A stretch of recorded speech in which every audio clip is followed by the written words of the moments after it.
Love can be funny. Hindi mo talaga malalaman na tinatamaan ka na. Hanggang sa isang araw, magugulat ka na lang na hindi mo na kayang mabuhay nang wala siya. At kahit gaano mapapilit tanggihan, muling pabalik at pabalik pa rin sa'yo ang nararamdaman mong iyon. At sa huli, matutuklasan mong hindi mo na kayang itago pa ang nararamdaman mo sa iyong puso. Tay, pwede pa ba akong pumunta na Maynila para makapagtrabaho sa sarili kong pagod at pawis? Tila nababagot na tono ng boses si Faye sa kanyang ama, nakakarating lang mula sa pangingisda sa laot. Anak ng isang CEO si Faye Suarez, mayaman ang kanyang pamilya. Pagmamay-ari nila ang Shining Legacy at sa isang probinsya sila naninirahan, pero kahit abala ang kanyang ama, nagagawa pa rin itong patakbuhin ng maayos ang kanilang kumpanya. Ulila na rin sa ina dahil maaga itong pumanaw. Tanging ama na lamang ang nagpalaki sa kanila kasama ang kanyang mga bunsong kapatid.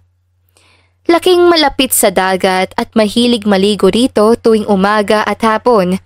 Sa tatlong magkakapatid, siya lang ang babae at panganay sa magkakapatid. Nakasanay na rin niyang mangisda at tumulong sa kanyang ama dahil siya ang ate sa kanila. Pero dahil kakagrabe niya rin lang, bored na siya kakatambay at pangingisdaan niya sa dagat.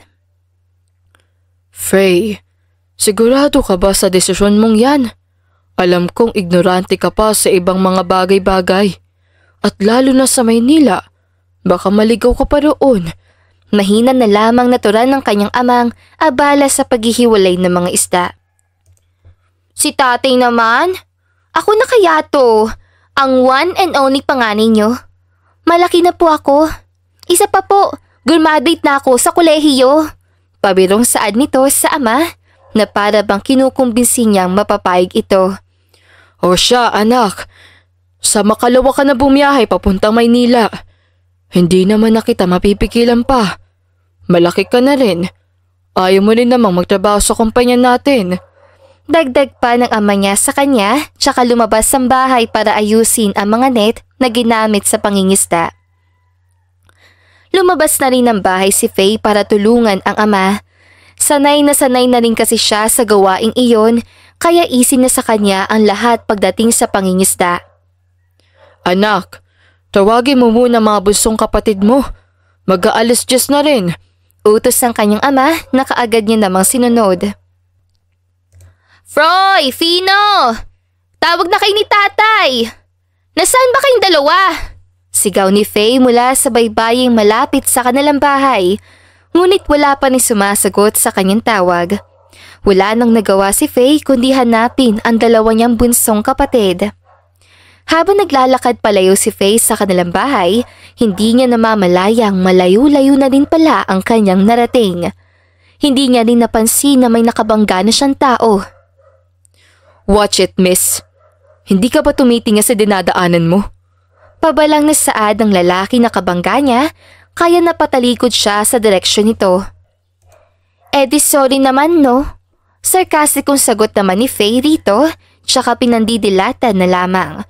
Akman na sanang sagutin ng pabalang ni Faye ang lalaki, ngunit mabilis sa itong nakalayo sa kanya. Wala na siyang nagawa kundi baliwalain na lamang ang nangyari at ipagpatuloy ang paghahanap sa kanyang mga kapatid na nagpainis lalo sa kanya. Ate Faye! Napabuntong hininga naman si Faye nang marinig niya na ang tawag ng dalawang kapatid niya sa kanya. Agad siyang napaharap sa direksyon ng kanilang boses. Saan ba kasi kayo nagsusuot ha? Kanina ko pa kayo hinahanap. Lagot kayo kay tatay niyan. Tunog banta at pananakot pa ni Faye sa dalawang kapatid. Pauwi na rin naman kasi kami ate. Eto, nakakuha pa nga kami ng mga kabibi at tahong. Turo ni Froy sa kanilang mga nakuha na nilagay nila sa kanilang damit. Oo na. Tara na nga. Marami pa tayong gawain sa bahay. Tapos si tati lang mag-isa doon. Anas na lamang ni Faye at nagmamadali silang magtungo pabalik sa kanilang bahay. Maya-maya pa nakauwi na sila ng kanilang bahay. 12:00 na rin pala nang makauwi sila Kaya nagulat na ang dalawang kapatid ni Faye na ang tanging tatay pa nila ang naghanda sa kanilang pananghalian. Hindi na rin yun bago sa paningin ni Faye. Palagi namang nangyayari iyon, pero kahit ganoon, masaya pa rin naman sila. Kampante naman na siyang aalis dahil malaki na rin ang kanyang dalawang kapatid. Alam niyang maaasahan na ang dalawang iyon. Mabilis na rin tumakbo ang oras kaya nag-impake na ng todo-todo si Faye sa mismong araw ng kanyang biyahe. Halos lahat na ng damit ay kanyang inimpake kasi wala na siyang panahon upang mag-isip. Kaya't mabilis niyang inilagay ang mga gamit sa bag. Oh, Froy at Fino, alagaan niyo si tatay Huwag kayong pasaway. Magpapadala ako at bibilhin ko kayo ng sapatos sa gusto niyo. Basta, pangako huwag pabayaan si tatay. Bilin ni Faye na halatang hinihingal sa pagsasalita. Faye, anak, mag-ingat ka sa biyahe mo. Mag-text ka sa amin. May cellphone ka naman. Huwag kalimutan tumawag. Ito ang huling mga salitang narinig ni Faye mula sa kanyang ama bago siya tuluyang umalis at nilisan ang kanilang bahay. Bahagya siyang napalingon at nakitang nakatayo pa ang kanyang ama sa may pintuan. Tinitigan niya ito sa huling pagkakataon bago naglakad palayo. Nang makalayo na sa baybayin, kaagad na nagtungo si Faye sa pinakamalapit na bus stop para sumakay. 5 minuto rin siyang naghintay roon hanggang sa dumating na ang bus. Mabilis din siyang sumakay dito at naghanap ng pwesto sa gilid. Dahil sa probinsya nakatira si Faye, mahaba-haba pa ang kanyang magiging biyahe. Mabuti na lang at may dala siyang mga pagkain tulad ng nilutong adobong isda at kanin na nakabalot sa isang lumang panyo, pati na rin ang ilang pirasong saging na hiniwa ng kanyang ama para maging merienda. 2 araw din ang tinagal ng kanyang biyahe patungong Maynila. Kaya sobrang sumakit talaga ang kanyang ulo dahil sa kakulangan ng tulog. Kaagad nang bumaba ng bus na makarating na ni Faye ang kanyang destinasyon sa Maynila. Para tuloy siyang nahilo pagkababa niya rito. First time niya kasi sa syudad, kaya tila naninibago siya sa kanyang paligid. Sakit naman sa matang maraming sasakyan. Saan kaya ako tutungo nito? Sana pala sa probinsya na lang ako naghanap ng trabaho. Mangiyak-iyak niya pang anas sa kanyang sarili. Animoy nagsisisi sa desisyong ginawa. Sobrang mainit pa naman ang kalsadang nilalakaran ni Faye ngayon. Nakailang minuto rin siyang paglakad-lakad at hindi alam kung saan pupunta. Sa sobrang haba ng nilakad niya ay napahinto na naman siya sa isang bus stop. Dahil gusto niyang makawala sa mainit na lugar ni iyon, sumakay ulit siya rito. Nahilo na naman siya sa loob ng bus. Hindi kasi siya sanay sumakay nito at lalong hindi siya sanay sa pagbabiyahe. No choice, need niya magtiis hanggang sa tumigil ang bus sa tapat ng isang eskinita. Ay, salamat Lord! Malalim na buntong hininga ni Faye na animoy pagod na sa biyahe. Akma na rin siya maglakad para diretso sa kainan ng kanyang nakita. Nang mahagip ng kanyang mga mata ang isang birthday party. Nakita niya lang naman ang mga pagkain nakadisplay na nagpagutom sa kanya. Bukod sa pagkain, makulay din ang disenyo ng birthday party ni iyon. May mga makukulay na balloons, birthday hats, cakes, candies, may clown, at halos mga bata lahat ang nakikita ni Faye roon. May birthday yata. Wala naman sigurong masama kung makikikain ako. Ubos na mga pagkain ko Lord, ngayon lang talaga to. Sambit ni Faye sa kanyang sarili na para bang natatakam na sa pagkain at hinay-hinay na naglakad patungo doon. Walang pasabing kinain kaagad ni Faye ang cake na nasa gitna ng mesa na nasa dulo. Ang kulay dilaw na lemon cake na may disenyong minions. You're eating my cake? Sino po kayo? Sambit ng isang batang nakasuot din ng Minions costume. Nagulat tuloy si Faye sa kanyang nakitang bata na nasa likuran niya pero hindi niya pinansin yun. Bagkus ay nagpatuloy pa siya sa pagkain ng iba pang cupcakes na naroon. Don't eat my cupcakes! You're ruining my birthday party! Rinig ni Faye sa naiiyak nitong boses. Uy, hala bata. Birthday mo ba? Nagugutom lang ako. Kaya, pakainin mo ko, okay? Aalis naman ako pagkatapos ito. Huwag ka na umiyak. Sigang saad ni Faye sa bata na mas nagpaiyak lalo rito. You're mean! Ay, hala bata. Ganito kasi yon. Hindi naman ako mean eh. Alam mo bang natutuwa si Papa Jesus kapag nag-share ng foods? Ay mo ba nun? Natatarantang pagpapaliwanag pa ni Faye sa batang nasarapan niya. What did you say po? I'll tell my Kuya Francis. Isusumbong kita. I'll tell Kuya na you're hungry po. Nahinto naman sa pag-iyak ang bata tsaka pinahira na lamang ang mga luha nito at ngumiti na lang kay Faye. Uy, wag bata! What is happening here? Jacob? Why is my little baby crying? Natigilan tuloy si Faye sa pagsasalita nang marinig niya ang boses ng lalaki mula sa kanyang likuran. Naku, dumating pa yatang tatay ng bata. Lagot ako nito. Mahinang anas pa ni Faye sa kanyang sarili. I heard you, woman. I am not a father, but his tito. Bakit mo inaaway ang pamangkin ko? Magdanakaw ka ba, ha? Pag-akusa pa nito kay Faye na siya namang ikinainis ito. Napataas tuloy ng kilay si Faye dahil sa narinig niya sa lalaking biglang sumulpot sa kanyang harapan. Imbes na magpakita siya ng kabaitan dito, nainis na tuloy siya. She's just hungry po, kuya. She needs food to eat po. Singit pa ng bata sa pagitan ng kanilang sagutan. Mabuti pa ang bata, mabait. Pero itong kumag na to, heist! Naiinis at pinandidilatan niya na lamang ito. Get out, woman. Umalis ka na rito. You're not invited. Kung hindi ka pa aalis, ipapapulis kita. Taboy ng binata sa kanya. Dahil sumabog na sa inis si Faye, nasigawan pa niya tuloy ito dahilan para pagtinginan silang dalawa ng ibang mga batang imbitado sa birthday party. Pasalamat ka. Mabuti nga't mga bata lang ang nakakakita ng pangit mong ugali. Bata, salamat dito Dalhin ko na itong mga minions mo. At ito, nangaasar pang sambit ni Faye tsaka kinuha ang mga disenyong minions sa cake at mga cupcakes na nakadisplay. Hoy! Bumalik ka rito! Pagsigaw muli ng binata pero agad nang nakatakbo si Faye. Dahil sa nangyari, napatawa na lamang ang bata sa kanilang dalawa. Kanina pa kasi umiiyak ang batang yon dahil sa tagal, dumating ng Paris ito sa kanyang birthday. She's pretty nice, kuya. I like her po. Saad pa ng bata. Anong nice dun, baby? She's so matakaw. Magnanakaw at ang pangit pa ng pagmumukha niya. Masamang komento ni Francis sa kanyang pamangkin dahilan para mapanguso na lamang ito. You're the mean one, Kuya Francis. But where's my mama and dada? They're taking so long. Sumimangot naman ang mukha nito at dumungkot ang boses.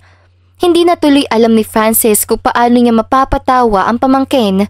Sa tagal ng panahon niyang nagbabantay dito, hirap na siyang i-handle ang bata. Bukod sa malayo ang loob nito sa sariling mga magulang, palagi pa itong nakasimangot at umiiyak. Sinubukan na niyang lahat ng paraan para mapasaya ang bata, pero wala pa ring epekto. Kahit anong gawin niya, parang hindi pa rin nawawala ang lungkot sa mga mata nito. Nagtry na rin siyang mag-hire ng mga babysitter, pero walang nagtatagal. Lahat sila ay agad na nagre-resign. Baby, your mama and dada are on their way here on your birthday party. Hintay na lang natin, okay? I'm sure may big surprise sila sa'yo. Don't be sad, okay? Pagpapagaan at pagpapakalma niya na lamang sa bata. They don't need me, I guess. Palagi na lang kasi work ang inaatupag nila. Tila walang emosyong sambit pa ng bata. Pero, nandito naman ang gwapong Tito Francis mo, Jacob. Kaya, smile ka na, okay? Anya sa bata, tsaka ngumisi. Thank you, Kuya, for making me feel important. Ikaw lang din naman ang nasa tabi ko eh. Saad nito, sabay yakap. You should get married, Kuya. I think bagay kayo ng cupcake girl kanina. She's cute naman po eh. Pabirong saad ng bata na kinakunot ng kanyang noo. Magto-26 na rin si Francis at no girlfriend since birth ang peg niya. Mapili at medyo maarte kasi siya pagdating sa mga babae.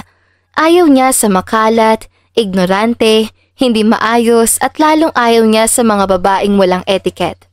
Wala rin siyang oras para sa love life dahil mas inuna niya ang kanyang trabaho. Isa pa, abala rin siya sa pag-aalaga sa kanyang pamangkin na si Jacob na parang anak na rin ang turing niya. Si Francis ang bunsong sa magkakapatid. Dalawa lang naman sila. Kapatid niya ang ama ni Jacob at dahil sobrang busy ang mga magulang ng bata, siya na ang umako sa responsibilidad ng pag-aalaga rito. Sobrang espesyal ni Jacob kay Francis. First pamangkin niya kasi, kaya sa kaarawan niya ito, ang grande talaga. Kung anong demand ng bata, tinutupad niya. Mula sa mga dekorasyon hanggang sa pagkain, lahat ay sinigurado niyang matapos para kay Jacob. Bumili din siya ng pinakamalaking cake na may minions sa disenyo dahil paborito yun ng bata. Halatang pagod na pagod man si Francis sa pag-aasikaso pero sulit naman ang lahat ng makita niya at ngiti sa mukha ng kanyang pamangkin. Happiest birthday, Jacob! Here's your gift from Tito Francis. Kaagad niyang binigay ang kanyang regalo sa pamangkin at natuwa naman ito. Mabuti na lang at na-distract niya ito hanggang sa matapos ang araw kahit gabi na nakauwi ang mga magulang ni Jacob. Naging masaya pa rin naman ang kaarawan ng anak nila kahit papaano. We will hire another babysitter for Jacob, Francis. Masyado ka ring abala sa trabaho mo. Baka masobrahan ka na sa pagod. Panimulang saad ng kanyang nakakatandang kapatid na ama ni Jacob. Kung may mahanap ka, kuya. As far as I remember, lahat ng naging babysitter ni Jacob ay nagre-resign kaagad. I don't know kung makakahanap pa kayo ng magtatagal sa pamangkin kong yan. Napabuntong hininga si Francis habang iniisip ang hirap na pinagdadaanan nila sa paghahanap ng tamang babysitter para kay Jacob. Siguro nga na mahirap talaga siyang alagaan. Saad pa ng kanyang kuya. Hindi naman sa ganoon, kuya. Pero hindi rin pwedeng basta-basta lang tayo kumuha ng babysitter. Siguraduhin din natin may pasensya, may malasakit at higit sa lahat, marunong makipag-usap kay Jacob. Baka kasi isa yan sa dahilan kung bakit laging hindi nagtatagal ang mga naging babysitter niya. Mahaba pang dagdag ng kanyang kuya. Yes, I'll post in my social media accounts tomorrow. Magpapatulong na rin ako sa assistant ko maghanap. Paninigurado pa ni Francis sa kapatid. Maglalagay rin ako ng paskil sa labas ng bahay natin. Malay mo naman, may pumansin. Ani nito, tsaka iniwan sa sala si Francis at umakyat na ng kwarto kasama ang asawa. Pagod na rin si Francis, kaya umakyat na rin ito ng kwarto. Pagdating sa kwarto, agad na hinubad ni Francis ang sapatos at inilapag ang kanyang bag sa gilid ng kama. Tahimik na lamang siyang naupo sa gilid ng kama. Iniisip kung paano pa siya makakatulong kay Jacob. Lalo na at maghahanap na ng bagong babysitter nito, ngunit bago pa siya makapag-isip ng mas marami, ay ipinikit ang mga mata at umaasang makakakita siya ng solusyon sa mga darating na araw. Kinabukasan, nang magising siya bandang 9:00, napansin niyang abala ang kanyang kapatid at ang asawa nito. Hindi niya alam kung ano meron, kaya lumabas siya ng bahay upang tignan kung ano ang pinagkakaabalahan ng mga ito. Laking gulat niya nang makita muli ang babaeng siga na walang pasabing kumakain ng mga cupcakes si Jacob noong kaarawan nito. Ikaw? Anong ginagawa mo dito? Tanong niya sa dalaga May halong inis sa boses. Oh, gising ka na pala, Francis. Finally, nag-workout ang paglagay ko ng paskil kagabi. Meet Faye, Jacob's newest babysitter. May experiences daw siya sa pag-aalaga ng mga bata at kailangan din niya ng trabaho. Kaya, siya na ang hinar ko. Masiglang tugon ng kanyang kuya na halatang nabunutan ng tinik sa lalamunan. What? Are you crazy, kuya? Siya kayang kumain ng mga copy si Jacob noong birthday niya. We can't trust that woman. Baka magdanako pa yan.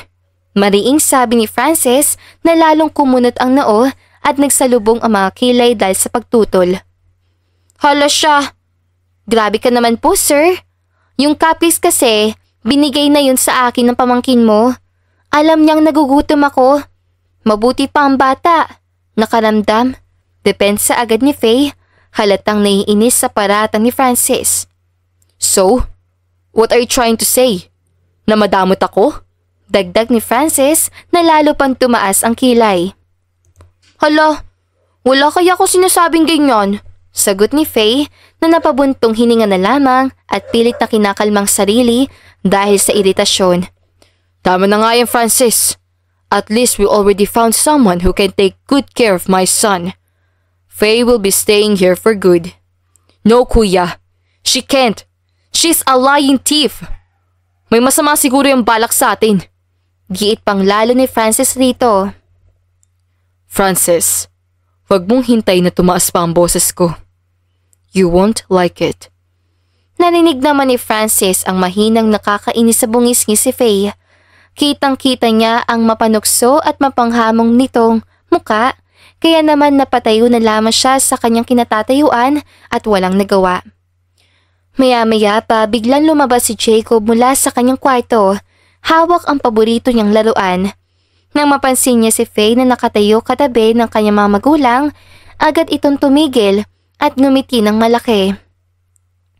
"Cupcake girl! You're back here!" Masiglang bati ni Jacob, sabay takbo papalapit kay Faye. See, Francis, even Jacob likes her. She'll be staying here. Wala ka na magagawa. Diin pang sambit ng kanyang kuya dahilan para mag-walk out na lamang ito. Your job starts today, Iha. Ikaw na ang official babysitter ni Jacob. Magkasundo naman kayo, kaya ipagkakatiwala na namin sa iyo ang anak namin. Jacob, anak, maaga kaming aalis ang mama mo. Kaya maging mabait ka sa bagong babysitter mo, ha? Ani ng ama ni Jacob, siya kahinalikan ito sa pisngi bago marahang umalis. Umpisa na nga talaga ng trabaho ni Faye at kahit papaano nakahanap siya ng trabaho. Mabuti na lang at bumalik siya sa lugar kung saan siya kumain ng mga cupcakes. Swerte na rin yatang nakikain siya sa birthday party. What are you doing here? Ano nangyari sa mga damit ko? Sigaw ni Francis. Kita sa kanya mukha ang inis habang tinitignan ang nagkalat niya mga damit. Napataas naman ang kilay ni Faye bago tumikim at sumagot na walang bahid ng pag-aalala. Nagdilinis? Malamang. Lalo nagdilim ang mukha ni Francis. But, ang tala sa dila mo, ha? Lumabas ka na sa kwarto ko. Hindi naman akong binabantayan mo rito, di ba? Si Jacob ang bantayan mo. Hindi ang mga damit ko. Patuloy niya sigaw habang pinupulot ang mga damit mula sa kama. Ngunit sa halip na umalis, tumayo lang si Faye, nakapamulsa at may bahagyang ngiti sa labi. Kung gusto mong ayusin ko yan, pwede naman akong tumulong. Anyang bahagyang nakatingala sa galit na si Francis. Hindi na kailangan. Asik ni Francis, pilit hinahabol ang kanyang pasensya. Lumabas ka na! Ngumiti si Faye, tsaka lumakad palabas ng silid. Sabi mo eh. Mahina niyang tugon, ngunit hindi lingid sa kanyang iritasyong lalong sumabog sa mukha ng binata. Kahit kailan talaga, siga itong si Faye. Lumaki kasi sa probinsya, kahit mayaman ng pamilya niya, sanay na siya sa baybayin at tahimik na pangingisda, kaya na mapadpad sa Maynila, tila hindi siya makasunod sa mabilis sa takbo ng lungsod.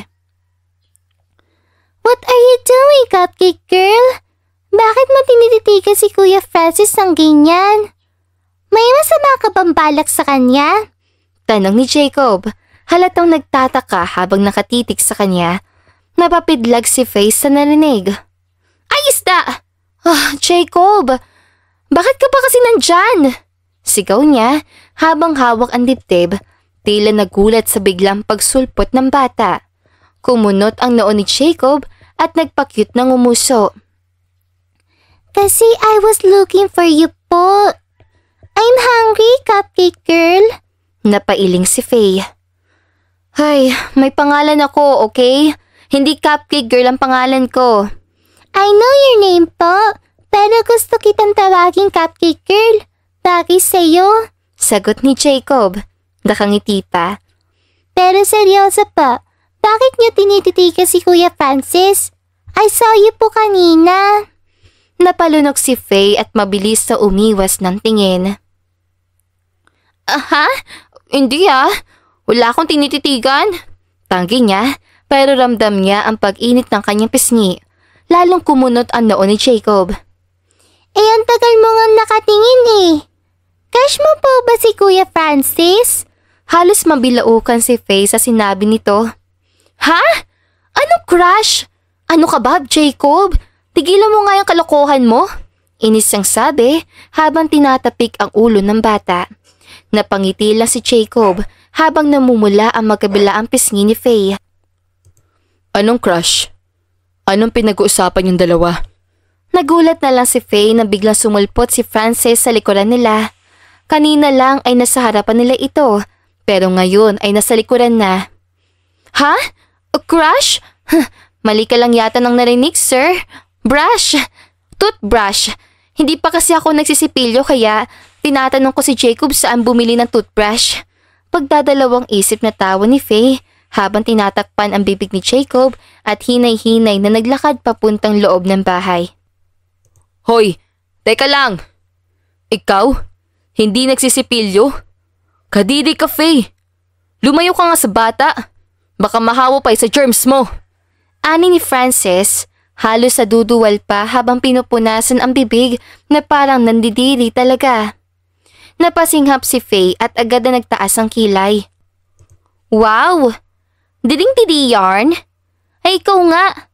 Yung brief mo na nakita ko sa kwarto mo, 1 buwan nang hindi nilalabhan. May mga sapot pa na mga gagamba. Balik niya sabay tiklop ng braso at isang makahulugang ngiti. Kuya! You're brave! Gulat na tanong ni Jacob. Nakataas ang kilay habang palipat-lipat ang tingin kay Francis at Faye. Napangisi si Faye na makita ang pagkapahiya ni Francis. Oh, ba't namumula ka dyan, Sir Francis? Totoo naman na. Dagdag pa ng pang-aasar ni Faye. Hoy, hindi yun totoo. Sinungaling ka, Faye!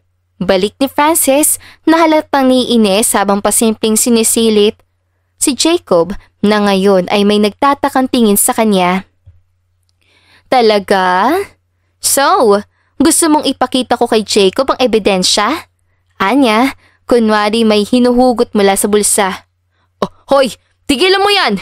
Sigaw ni Francis, mabilis at tinakpan ang bibig ni Faye. Wala kang puweba. Kuya, totoo po ba? Tanong ni Jacob, nangingisi na rin. Napatikim si Francis at pinandilatan si Faye. Tigilan mo yan. Kundi ano? Singit ni Faye at lalo pang iniinis si Francis. Kung ako sa'yo, cupcake girl, tumakbo ka na bago lalo mainis si kuya sa'yo. Iba pa naman yun magalit. Bulong pa ni Jacob sa kanya pero halata sa mukha niyang na-enjoy niyang eksena. Hindi talaga nagpaawat si Faye kahit winarningan na siya ni Jacob. Bagkus, mas lalo pa niya talagang inasar ang binata. Kahit parang aso at pusa kung mag-asaran sina Faye at Francis, nanatili pa rin si Faye sa kanyang trabaho bilang babysitter ni Jacob. 2 linggo na rin ang lumipas pero sa halip na humupa, lalo pang lumala ang bangayan ng dalawa. O siya, Faye, pagkatapos mo sunduin sa school si Jacob, ipasyal mo muna siya sa park, okay? Nandiyan naman si Francis. may sasakyan para hindi na kayo mahirapan. Sambit ng kuya ni Frances matapos lumabas ng bahay. Okay po sir, sagot naman ni Faye nang tuluyan ng makaalis ang amo. Cupcake girl, pwede bang sa kabilang park tayo mamasyal? Napasyalan ko na kasi rito eh. Ayoko nang umulit sa park nito. It's kind of boring. No, Jacob. Masyado nang malayo yun. I can't risk it. Matigas na sagot ni Frances sa bata, halatang hindi papayag. Napasimangot si Jacob. You really mean, kuya? Napataas naman ng kilay si Faye bago sumingit. Sir, pwede naman siguro nating ipasyal si Jacob sa kabilang baryo. Hindi naman siya mapapahamak. Besides, we are here para magbantay sa kanya, right? May pangangatwiran pa niya habang nakapamusta. Tinignan siya ni Frances mula ulo hanggang paa bago naningkit ang mga mata. At kailan ka pa natuto mag-English? Akala ko ba laking probinsya ka? Napakurap si Faye. Ha? Bawal na ba mag-English ngayon? Porket sa probinsya nakatira, bawal na mag-English? College graduate din ako, no? Balik niya sa lalaki. Ngunit sa kanyang pagmamadali sa pagtatanggol ng sarili, hindi niya namalayang muntik na siyang madulas. Ang kwento niya na mag-apply bilang babysitter ay mahirap lamang siya at napadpad sa Maynila para maghanap buhay. Pero ang totoo, anak siya ng isang CEO, isang lihim na hindi niya kayang mabunyag. Ewan ko na lang sa iyo, Faye. Kapag ikaw nagsisinungaling, malilintikan ka talaga sa akin. Tara na, ihahatid na natin si Jacob sa school niya. Okay, fine. Mainitin naman yung ulo mo. Pabiro pang sabi ni Faye tsaka nagmamadali ng pumasok sa kotse kasama si Jacob. Ilang saglit pa, nakarating na sila sa paaralan ni Jacob. Matapos ito, umalis na si Frances at naiwan si Faye sa labas upang magbantay. Habang naghihintay, ay napatawag naman si Faye sa kanyang ama. Tay, kumusta kayo dyan ng mga kapatid ko? Ang kumpanya po. Sunod-sunod na tanong ni Faye sa kabilang linya. Oh anak, wala naman naging problema dito. Ang kumpanya ay nasikaso ni Denver, kaya maayos naman ang takbo nito. Umuwi ka sa Biyernes, death anniversary ng nanay mo. Sambit ng ama niya. Opo tay. Siya nga po pala. Mamaya na ako ulit tatawag ha. Ingat po kayo. Ani nito, tsaka binaba na ang tawag. Maya-maya pa ay nagsilabasan na rin sila Jacob, kaya pumunta sa loob si Faye para sunduin ang bata. Napapagod ka na ba, cupcake girl? Don't worry, mamamasyal naman tayo eh. We just have to wait for Kuya Francis. Ang tagal ng kuya mo, no? Bulong ni Faye habang nakatingin sa labas ng gate, naghihintay kay Francis. Bigla naman sumagot ang pamilyar na boses mula sa likuran. Sinasabi mong matagal ako? Sakto lang naman dating ko. Ikaw itong reklamadora. Napalingon si Faye at bahagyang napaatras. Ay, nandyan ka na pala, sir. Anya, sabay na matamis ng ngiti, pero halata pa rin na pangaasar sa kanyang boses. Agad naman sumingit si Jacob, sabik na sabik.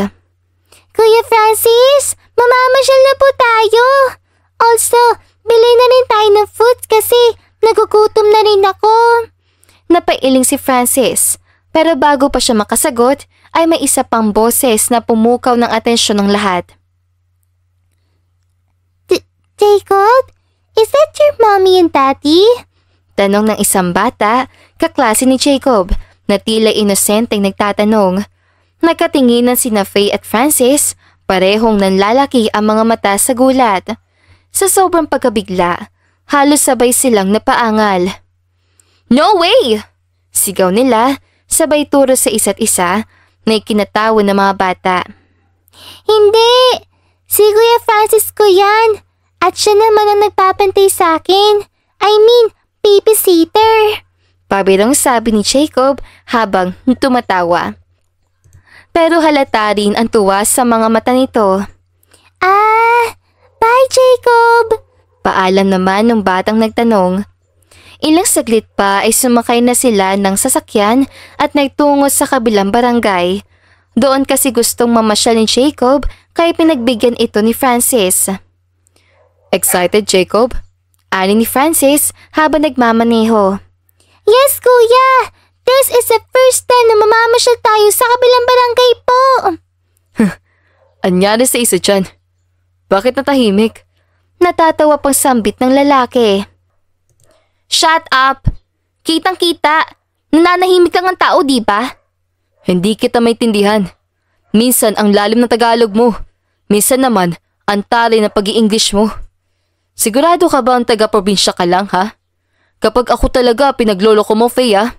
Hindi lang layas ang matitikman mo sa akin. Naging banta saad pa ni Francis sa dalaga. Pinagsasabi mo? Para naman akong kriminal. Cupcake girl is right, kuya. You're so harsh to her. Be-nice naman po kayo sa kanya. Ang sungit-sungit niyo na po. Komento ni Jacob habang nagtatampong nakatingin kay Francis. May regla kasi yan, Jacob. Hayaan mo na ang high blood mong kuya. Natatawa naman biro ni Faye sabay kindat sa bata. Napabuntong hininga si Francis. We're here. Anya, binabaling na lamang ang tingin sa labas ng kotse. Sus! Palusot ang mokong. Bulong pa ni Faye, ngunit narinig yun ni Francis. Napakunot siya ng noo, pero sa halip na sumagot, umiling na lang ito. Bago pa muling magpanting ang tenga ni Francis, agad na masumingit si Jacob. Kuya, pili po tayo ng barbecue. Please, amoy ko na po. Sobrang sarap. Sige na po, sir. Para naman masaya si Jacob. Pagkontra ni Faye, kunwari may pakonsesya pang tono. At saka, para hindi na lang kayo mainit ng ulo. Napatingin si Francis kay Faye. Kita sa mukha nito ang paghahanap ng tsansa para makabawi. Fine, pero ikaw ang bibili. Ako? Nanlaki ang mata ni Faye. Oo, ikaw. Alangan namang ako pa, diba? Para naman may silbi ka. Pang-aasar ni Francis sabay abot ng pera kay Faye. Walang nagawa si Faye kundi bumaba ng kotse habang si Jacob ay nakangising nakasandal sa upuan. Good luck, cupcake girl! Sigaw pa ng bata na ikinatawa ni Francis. Habang naglalakad si Faye papunta sa barbecue stand, pabulo niyang usal sa sarili. Cupcake girl, my foot! Matapos bumili ni Faye, kaagad nilang kinain ng barbecue habang naglalakad-lakad sa park. Masayang tumakbo si Jacob sa unahan, sinusundan ang tingin ni na Francis at Faye. Kuya, ang sarap po ng barbecue! Tuwang-tuwang sabi ni Jacob habang kumakagat ng malaking piraso. Buti na lang pinayagan niyo kaming bumili. Kung hindi lang ako kinulit ng cupcake girl na yan. Pabirong sagot ni Francis sabay tingin kay Faye nang umuso lang pabalik. Sus! Aminado ka namang gutom ka rin. Kung hindi mo lang pinipigilan sarili mo, baka 3 stick na rin ang naubos mo. Kontra ni Faye sabay irap. At least ako, hindi patay gutom. Balik ni Francis sa may nakakainis ng ngiti. Hoy, kanina pa ako nagsusubo, pero ikaw tong pasimpleng kumukuha sa lagayan. Akala mo di ko napapansin ha? Singhal ni Faye pero halata ang tawa sa kanyang boses. Nagtawanan na lang si Jacob sa kanilang dalawa. Kuya Francis, cupcake girl, pwede na talaga kayo mag-asawa. Inosenteng sabi ng bata. Sabay namang napatingin sina Francis at Faye kay Jacob. Parehong nagulat at napalunok. Ano raw? Sabay nilang tanong pero si Jacob ay patuloy lang sa pangiti. Totoo naman po. Para kayong mommy at daddy na nag-aaway. Pero sweet naman.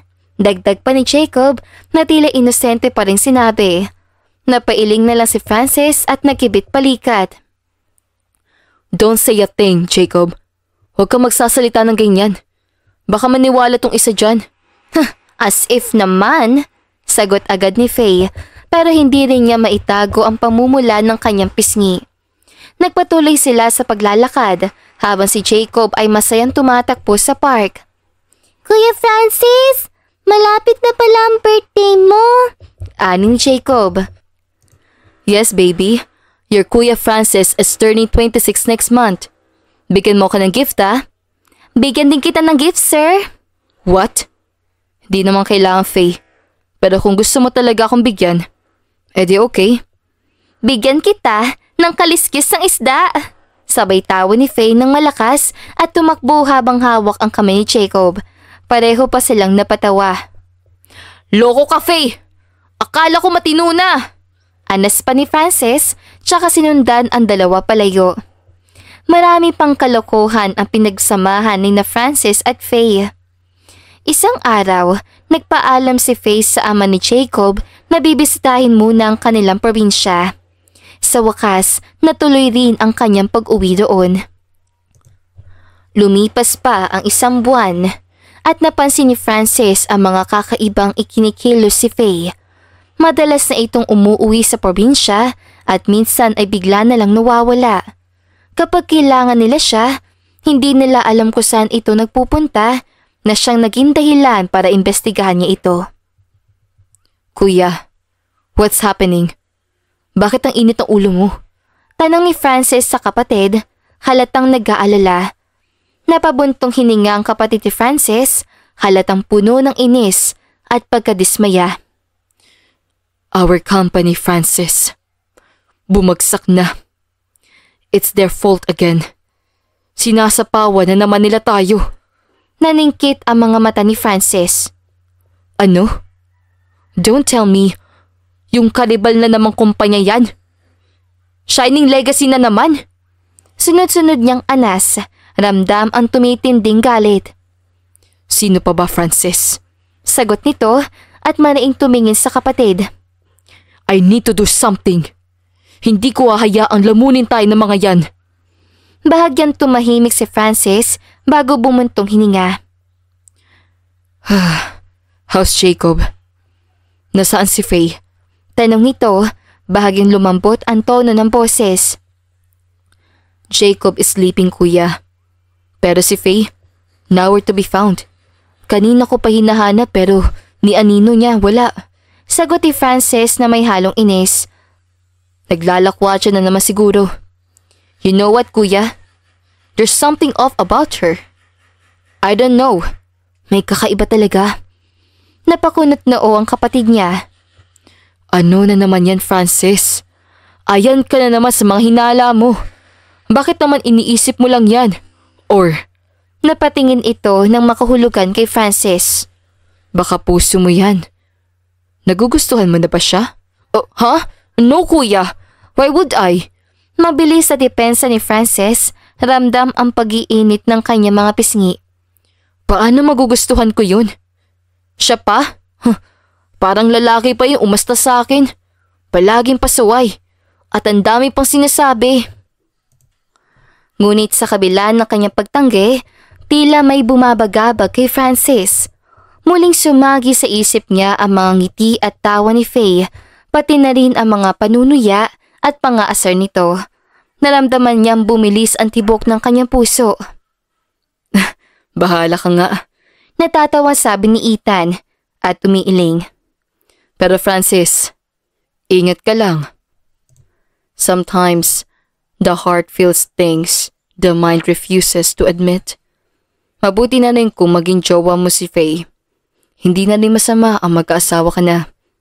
Matanda ka na rin eh. Pagtawa pa ng kanyang kapatid at iniwanan siya mag-isa sa loob ng sala. Hindi na lang sumagot si Francis. Ngunit sa loob-loob niya, ramdam niya ang kakaibang nararamdaman na bumabalot sa kanyang isipan at puso. Gusto na nga ba kita, Faye? Bulong pa niya sa sarili at ramdam ang mabilis sa tibok ng puso. Kuya Francis, where's Cupcake Girl? Ah, baby, you're awake.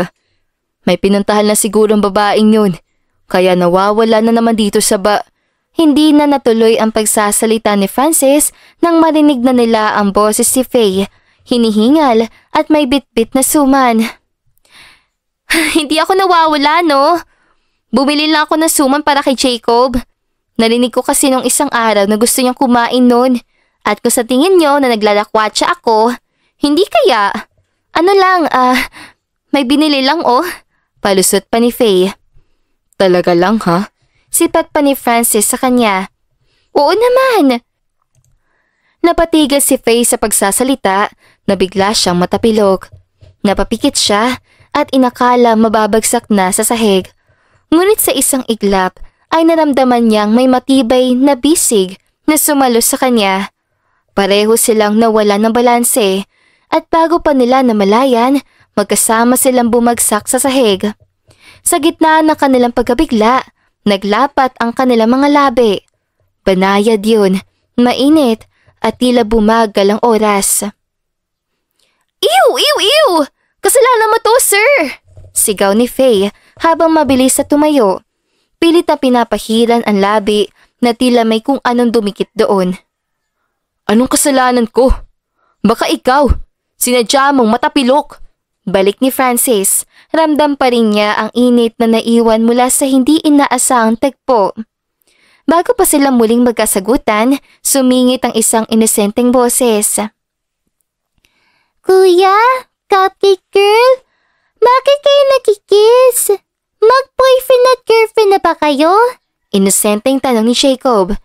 Sabay na napatitig si Francis at Faye sa bata. Parehong namula at tila natutulala. Ha? Hindi, Jacob. Mabilis sa sagot ni Faye. Halos mautal sa kaba. Aksidente lang yun. Wala yun. Ngunit hindi kumbinsido ang bata at patuloy na nagpipilit. Pero kuya, sabi po sa TV, kapag nag-kiss, ibig sabihin may gusto kayo sa isa't isa.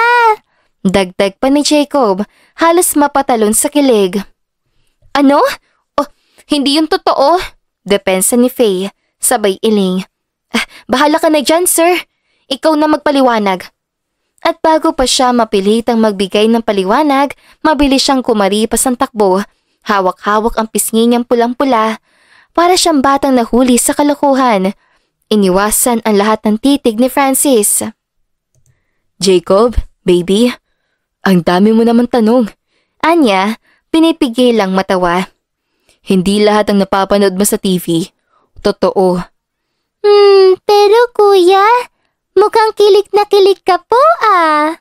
Tukso pa ni Jacob, nakangisi ng malapad. Ako? Kinikilig? Hindi naman baby ah. Namamalikmata ka lang kasi bagong gising ka. You should sleep again, okay? Kunwaring utos niya na lamang sa bata. Nagdaan pa ang mga araw. Ang tanging iniisip ni Francis ay ang kanyang nararamdaman. Gusto niyang kumpirmahin ang damdamin niya kung nagugustuhan na niya si Faye. Pero takot naman siyang kumpirmahin ito dahil ayaw niyang masaktan. Francis, birthday mo na in 3 days. Anong balak mo? Balak mo na bang umamin kay Faye? What? Kuya naman, I told you many times na wala akong gusto kay Faye. It's just a misunderstanding. Mabilis sa depensa ni Francis na ikinangisi ng kapatid niya. You're so defensive, Francis. Pero I can see it in your own eyes. You are falling for Faye. Hindi mo lang maamin. I don't know, kuya. Maybe, but it's hard to tell. Siguro kukumpirmahin ko na lang sa mismong birthday ko.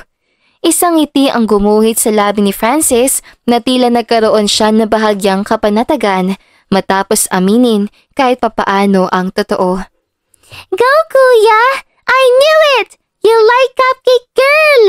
Tawa naman ni Jacob, nakakababala ng kwarto. Oh, hi baby! Nasaan palang babysitter mo? Pag-ibang tanong ni Francis rito. I don't know po kuya. Kanina pa yata wala dito sa bahay eh. Iling-iling ng bata. Hay, palagi na lang talagang wala ang babaeng yun. Kapag talaga malaman ko kung nasaan siya. Baka po kuya pumili na suman? Pagtawa na lamang ni Jacob. Ilang saglit pa ay lumabas sa bahay si Francis. Pagkalabas niya ay kaagad na bumungad sa kanya ang mukha ni Faye na parang balisa. Anak ng isda talaga oh. Tumabi ka nga sir. Dumadaan ng tao eh. Kunwari na lamang ni Faye. Saan ka nang galing? Is that a fish necklace? Ha? Isda? Ang labo naman ng mata mo sir. Kitang-kita na kaliskis yan at shell eh. Ano ba yan? Fine, whatever. Bantayan mo na si Jacob. Lagi kang wala. Kulang na lang, iisipin ko ng naglalakwatsa ka at may masamang sikretong tinatago. Saad ni Frances na walang pag-aalinlangan. Ha? Ako? Hindi pa pwedeng lumabas ng saglit? Siguraduhin mo lang na lumabas ka lang. Kung hindi, tatanggalin na kita bilang babysitter ni Jacob. E di okay. Kumaripas ulit papuntang loob ng bahay si Faye. May dala na naman itong pagkain para kay Jacob at hindi iyon napansin ni Frances. 2 araw ang lumipas at sa wakas dumating na rin ang kaarawan ni Frances. Para sa kanya, isang ordinaryong araw lang ito.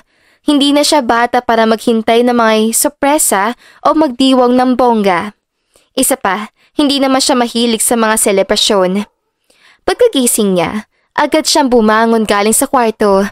Ilang minuto pa lang ang nakakalipas, bumukas bigla ang pinto ng kanyang kwarto. Happy birthday, Kuya Francis! Masiglang bati ni Jacob habang tumatalon pa sa kama.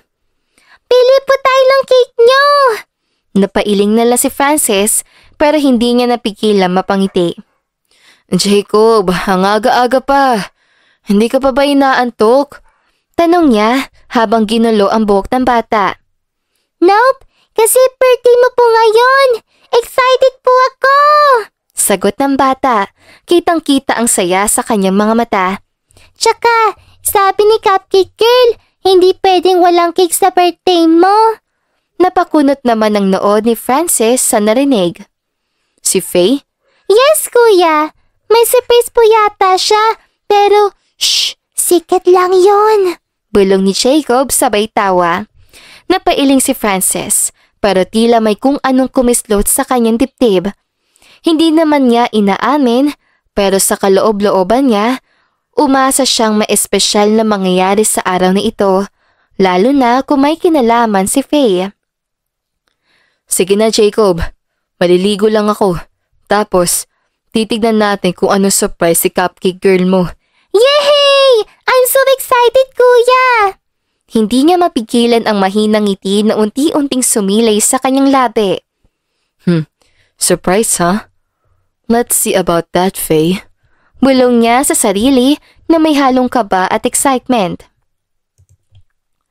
3:00 na nang tuluyang magsimula ang munting selebrasyon para sa kaarawan ni Frances. Simple lang ang handaan. May cake, pansit, at ilang merienda na inihanda ng mga kasambahay. Naroon din si Jacob. Masiglang naglalaro at kumakain.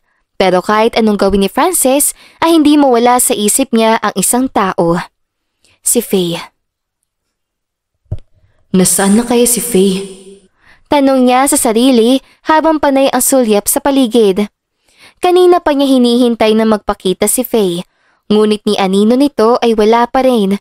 Dahil sa pag-aalala at pagtataka, nagdesisyon siyang hanapin ito. Nilibot niya ang bahay hanggang sa marinig niya ang mahinang boses na nanggagaling sa likuran ng hardin. Dahan-dahan siya lumapit at sumilip sa pagitan ng mga halaman. Doon niya nakita si Faye, nakatalikod at tila seryosong may kausap sa telepono. Hindi nito napansin ang presensya ni Francis. Tatay naman eh. Sinabi ko naman po sa inyo na ayoko mamahala sa Shining Legacy. Kaya nga po ako nagpunta at nagtrabaho dito sa Maynila. Kasi ayoko sa kumpanya magtrabaho. Tatay please, pakinggan niyo naman po ako. May diin at lungkot sa boses si Faye. Halos mapatigil si Frances sa narinig. Hindi siya maaaring magkamali. Shining Legacy? Biglang bumigat ang kanyang dibdib. Ang pangalan ng kumpanyang kalaban ng kanilang negosyo. Ang mismong kumpanyang ilang beses nang sinubukan tapatan ang kanilang mga proyekto. Ngunit ang mas nakakabigla pa, ang narinig niyang pangalan. Sa gulat at pagkabigla, hindi na napigilan ni Francis ang sarili. Agad siyang sumulpot mula sa kanyang pinagtataguan. What did you just say? Shining Legacy? Tama ba ako nang narinig? Ikaw? Anak ka ni Don Suarez? Nanginginig ang kanyang boses at puno ng pagtataka at galit. Nanlaki ang mga mata ni Faye. Hindi niya inaasahan na maririnig ni Francis ang usapan nila ng kanyang ama. Ramdam niya ang mabilis sa tibok ng kanyang puso. Hindi siya makagalaw. Francis, I can explain. Nanginginig niya sabi, pero mabilis siyang pinutol ni Francis. All this time, niloloko mo lang kami? Alam mo kung gaano kalaki ang naging problema namin dahil sa kumpanyang yon. Tumataas na ang boses si Francis, ramdam ang halo-halong emosyon. Hindi ko ginusto to, Francis. Sasabihin ko rin naman sa iyo ngayon. Nagmamakaawang sagot ni Faye. Hindi ako pumunta dito para manira o makipagkompetensya o maging spy. Wala akong kinalaman sa mga ginagawa ng kumpanya ng tatay ko. Hindi namin kayo kinakalaban. Hindi. Niloko mo na kami. Niloko mo ko, Faye. Kung kailan may sasabihin na ako sa nararamdaman ko sa'yo. Pero pinili mong lokohin kami. Umalis ka na, Faye. At huwag ka na magpakita sa amin. Francis, magpapaliwanag ako. Hindi kita niloloko, please. Totoo yun lahat. Lahat ng pinapakita ko sa inyo. It was all real. Maniwala ka naman. Hagulhol na pakiusap ni Faye sa lalaki. No need to explain, Faye. Ang galing mo. Sa mismong kaarawan ko pa talaga. Francis naman, maniwala ka. Ngunit tila bingi si Francis sa mga paliwanag ng dalaga. Sa sobrang sakit at galit, iniwan na lamang niya si Faye na nakatayo roon, luhaan at nanginginig. Napakunot ang noo ng kuya ni Francis na mapansin ang bigat na tensyon sa kanyang mga mata. Hindi niya alam kung anong nangyari pero malinaw na may bumabagabag sa kapatid niya. Oh, nasaan na si Faye, Francis? What's wrong? Anong nangyari? Sunod-sunod niyang tanong, bakas ang pag-aalala. Nilingon siya ni Francis pero nanatiling matigas ang malamig nito. Halatang pilit nitong pinipigilan ang emosyon. You should ask Faye about what happened, kuya. Magre-resign na rin daw siya. Walang emosyon na sambit ni Francis. Pero sa loob-loob niya ay tila may mabigat na pumipigas sa kanyang dibdib. Bago pa man makapagsalita ulit ang kuya niya, biglang bumungad si Faye. Hinihingal ito. Halatang tumakbo papunta sa kanila. Sir, patawarin niyo po ako. Mahina at nanginginig ang boses si Faye. Bakas sa kanyang mga mata ang pag-aalala at takot. Ha? Wala akong maintindihan. Anong nangyayari kay Francis? Pinagloloko niyo ba ako? Halos sa papailing ang kuya ni Francis sa gulong nagaganap. Huminga ng malalim si Faye. Pilit na kinakalma ang sarili bago muling magsalita. Sir, anak po ako ni Don Suarez. Mahina, ngunit diretso niyang pag-amin. Halos nanlamig ang kanyang mga kamay. Anak po ako na CEO na kinamumuhian niyo. Siya po ang nagmamay-ari na Shining Legacy. Natahimik ang lahat. Para bang sumabog ang isang bomba sa gitna nila. I'm sorry, sir. Hindi ko po agad sinabi sa inyo. Alam ko pong mali ang itinago ko, pero hindi ko po ginusto na magtago. Natatakot lang po ako na husgahan niyo ako agad dahil sa pangalan ng pamilya ko. At kaya po ako magre-resign na. Hindi po ako nararapat dito. Pasensya na po. Nagsimula ng tumulo ang luha ni Faye pero pilit niyang pinipigil ito. Gusto niya magsalita, gusto niya magpaliwanag ng mas maayos, pero tila naubos na ang mga salitang gusto niya sabihin at basta na lang tumakbo palayo. Ano ka ba naman, Francis? I was about to tell you na Don Suarez and I were good. So surprisahin sana kita kasi kaarawan mo ngayon. Nang hinayang na sambit ng kanyang kapatid. Ano? What do you mean, kuya? Don't you remember the girl who saved you? Nung muntik ka ng malunod? That was her. That was Faye. Nakita mo namang kwintas niya, di ba? Paliwanag ng kanyang kuya. But she lied to us, kuya. Okay, I get it. Pero sinalba na ni Don Suarez ang kumpanya natin. All because of Faye. Tata? Kuya? What's happening po? Tanong ni Jacob sa gitna ng kanilang usapan. Oh, baby. You should get inside na muna, okay? Han, dalhin mo muna sa loob to si Jacob. Utos na muna ng kapatid ni Francis sa asawa nito, tsaka naman nagpunta sila sa taas ng kwarto ng bata. It's too late, kuya. Umalis na si Faye for good. Malamig ditong sabi. Mag-isip ka naman, Francis. You should reflect on what you did. Sana ay magkaayos kayong dalawa.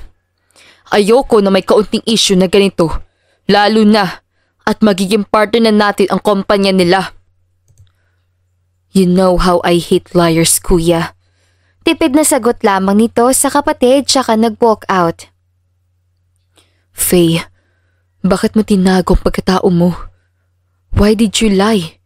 Mahinang bulong niya sa sarili at paulit-ulit na tanong niya sa sarili pero alam niyang wala na siyang makukuhang sagot.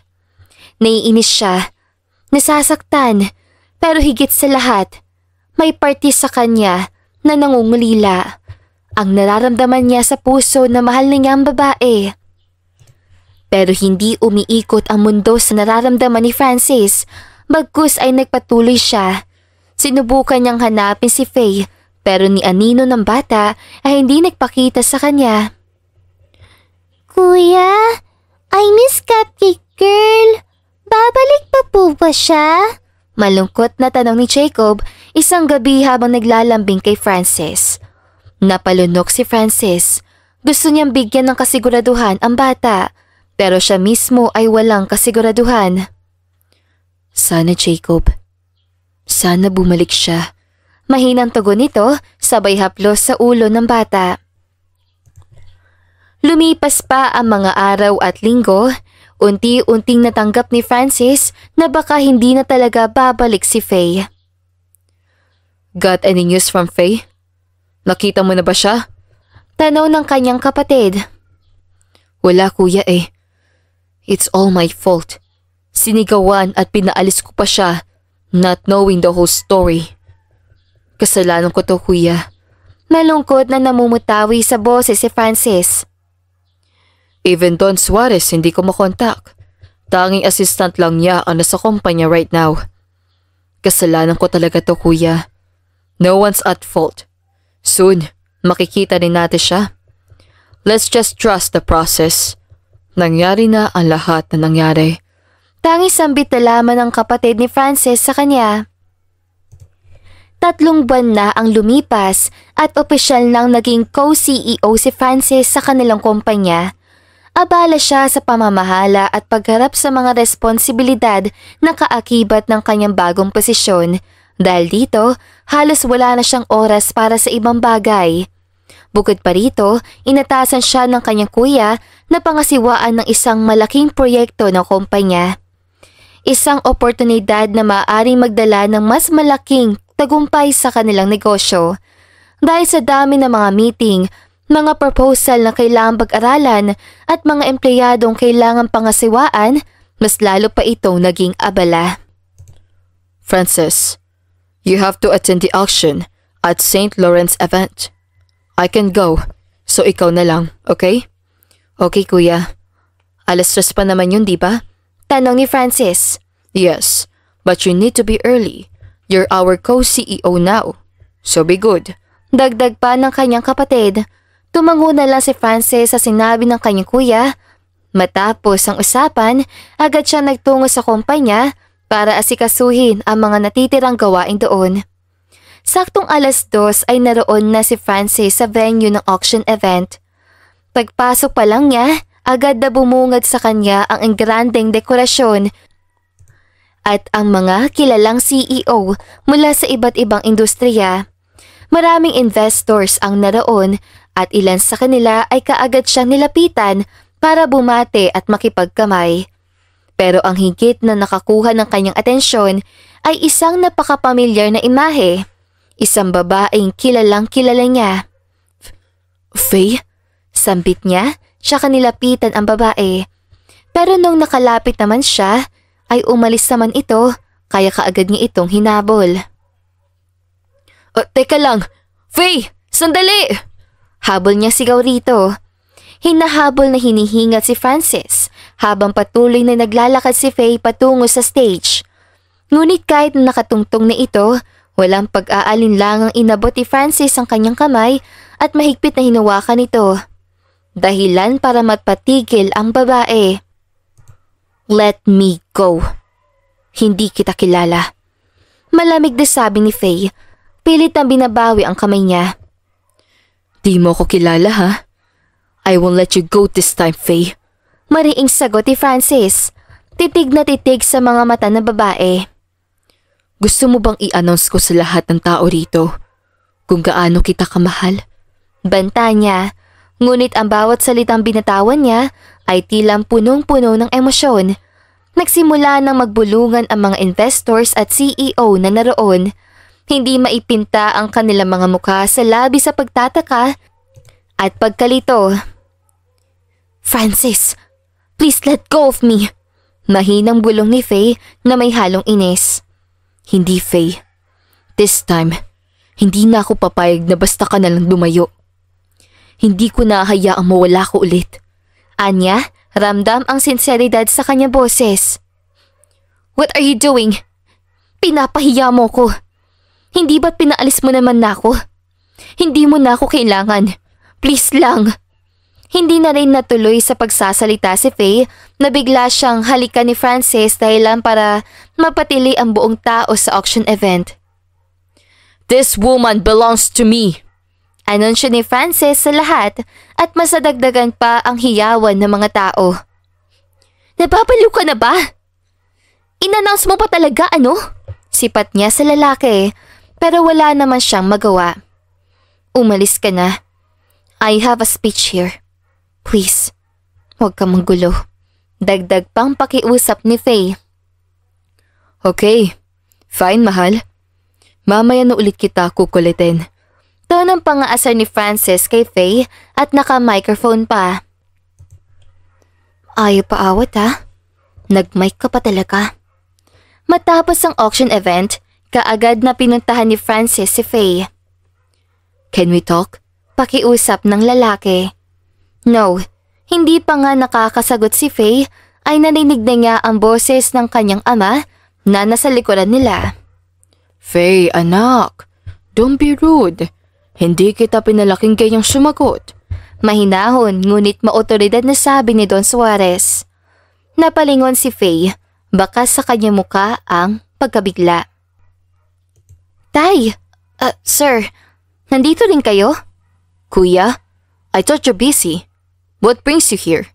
Sabay na tanong ni Francis at Faye, parehong gulat sa hindi inaasahang pagdating ng kanika nila mga kapatid.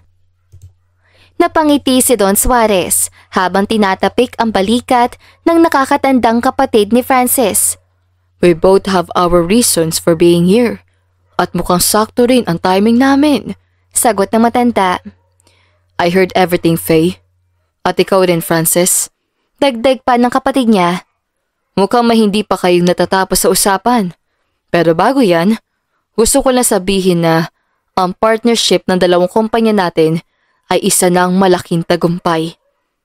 Partnership? Nagtatakang tanong ni Francis. Yes, Shining Legacy at ang kumpanya natin ay magsasanib na. And as the new co-CEO, I thought you should be the first to know, Francis. Nakangiting balita ng kuya niya. Hindi agad makapagsalita si Francis. Ang galit at hinanakit na nadarama niya kay Faye ay tila unti-unting nababawasan. Samantalang si Faye ay tahimik lang, pilit na inuunawa ang lahat na nangyayari. Anak, I think it's time for you to face your feelings. Hindi lahat ng laban ay kailangan takbuhan. Malumanay na sabi ni Don Suarez kay Faye. At ikaw, Francis, Sabat naman ng kapatid niya sa kanya. minsan, kailangan magpakumbaba at makinig. Hindi mo kailangan lagi magpakalunod sa pride. Napayuko si Faye.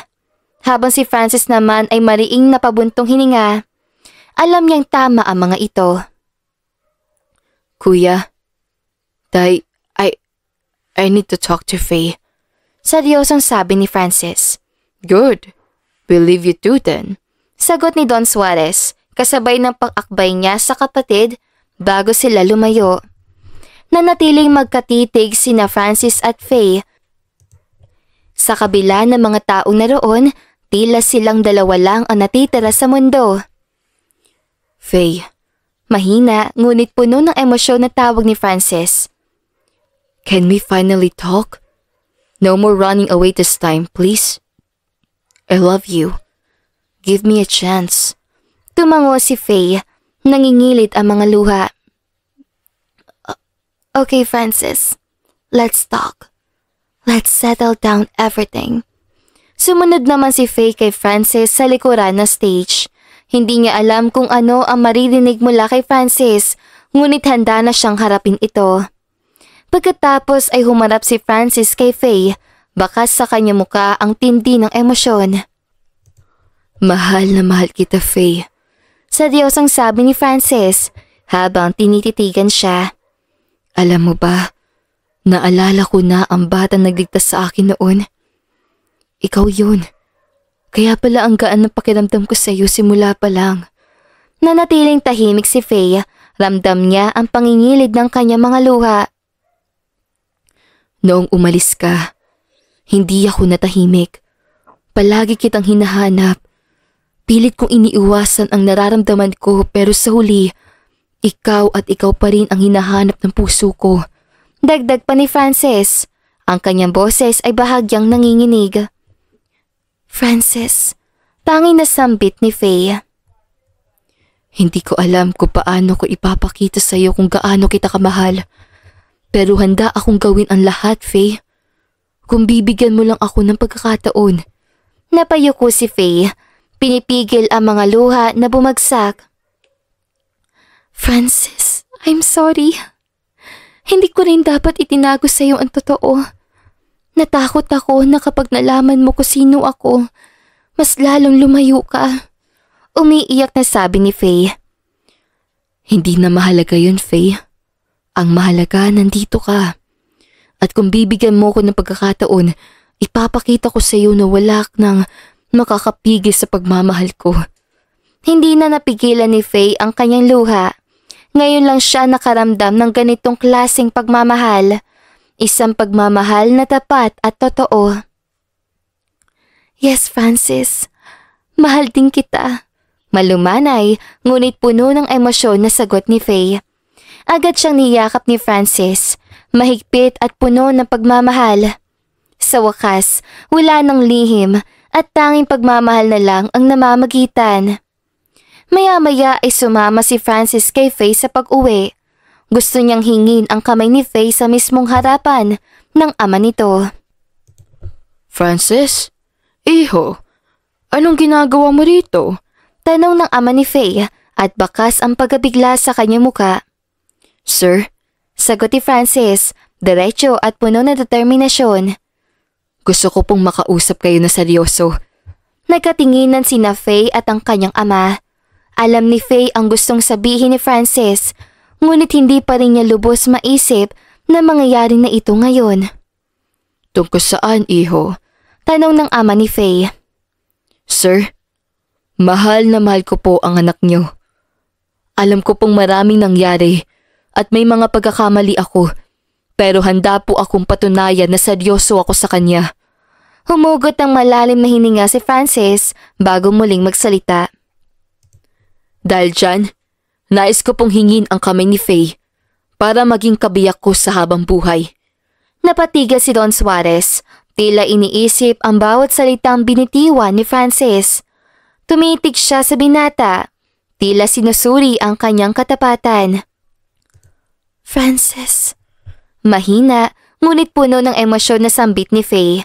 Hindi niya inakala na ganito kabilis sa abot sa ganitong usapan. Handa akong maghintay ng anumang sagot ninyo, sir. Basta ang mahalaga, alam niyo pong tapat ang hangarin ko para kay Faye. Dagdag pa ni Francis. Ilang sandali ng katahimikan ang bumalot sa paligid bago tuluyang ngumiti si Don Suarez. Kung mapapasaya mo ang anak ko, Francis, wala akong dahilan para tumutol. Napatingin siya kay Faye. Anak, kung mahal mo rin si Francis, ibibigay ko ang basbas ko. Nang marinig yon ay agad na napuno ng luha ang mga mata ni Faye. Ngunit sa pagkakataong ito ay may mga luha ng kaligayahan. Yes, Tay. Mahal ko din po si Francis. Sagot niya sabay tingin sa binata. Ano pang hinihintay niyong dalawa? Kasalan na kaagad! Masayang tugon ng ama nito. Makalipas ang 2 linggo ay napagdesisyonan ni Faye at Francis na ikasal sa lalong madaling panahon. Isang simpleng kasalan lamang ang gusto nilang dalawa.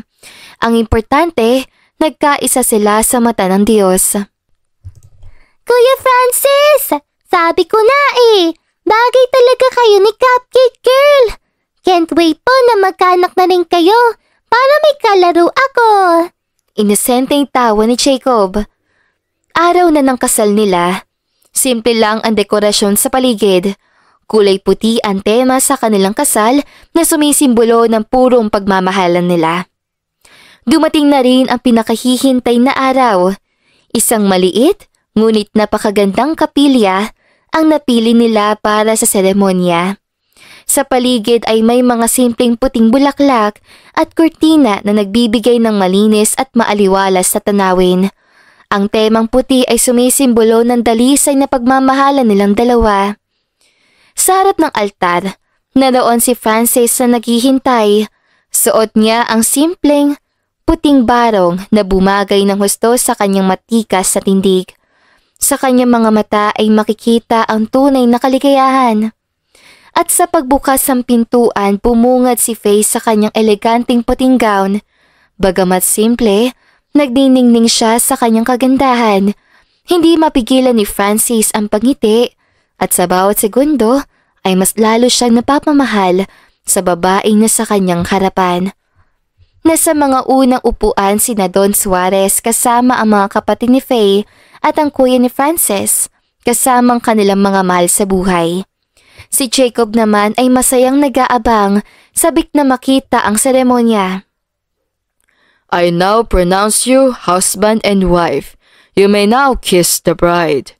Saad ng pare, dahilan para magpalakpakan ang lahat. Hinalikan ni Francis si Faye na puno ng pagmamahal. Sa mga ngiti nila ay makikita ang pangakong magkasama nilang haharapin ang hinaharap. Walang perpektong relasyon, ngunit handa silang magsimula ng bagong yugto ng kanilang buhay na magkasama, sa hirap at ginhawa. At sa likod ng lahat, naririnig pa rin ang boses si Jacob. Yay! Kuya Francis, Cupcake Girl, Tita Faye! Gagawa na po ba kayo ng baby? Lahat ay napatawa. At ang bagong yugto ng pagmamahala ni na Francis at Faye ay nagsisimula na ng buo at masaya. Ang pag-ibig talaga ay walang pinipiling lugar at oras. Kusa itong dumarating, minsan sa mga hindi inaasahang pagkakataon at sa mga taong hindi mo aakalain. Ito ay isang biyaya na bumabalot sa puso na nagbibigay ng saya at inspirasyon, ngunit nagdadala rin ng takot at kaba. Ngunit sa kabila ng lahat, ang tunay na pag-ibig ay matatag, mapagpatawad at handang maghintay. Tulad ng kina Faye at Francis, natutunan nilang ang pagmamahalan ay hindi lamang tungkol sa kasiyahan, kundi pati na rin sa mga pagsubok ng kanilang napagtagumpayan. Sa bawat pagkakamali at pagkakaunawaan, pinili nilang ipaglaban ang isa't isa dahil ang pag-ibig na totoo ay hindi kailanman sumusuko. Ito ay patuloy na nabubuklod, nagpapatawad at nagpapalakas. Sa huli, ito ang pinakamagandang biyaya na kusang dumarating sa tamang oras at sa tamang tao. At dito na nga po nagtatapos sa magandang istoryang ito. Don't forget to like, share, and subscribe. Hanggang sa muli, paalam!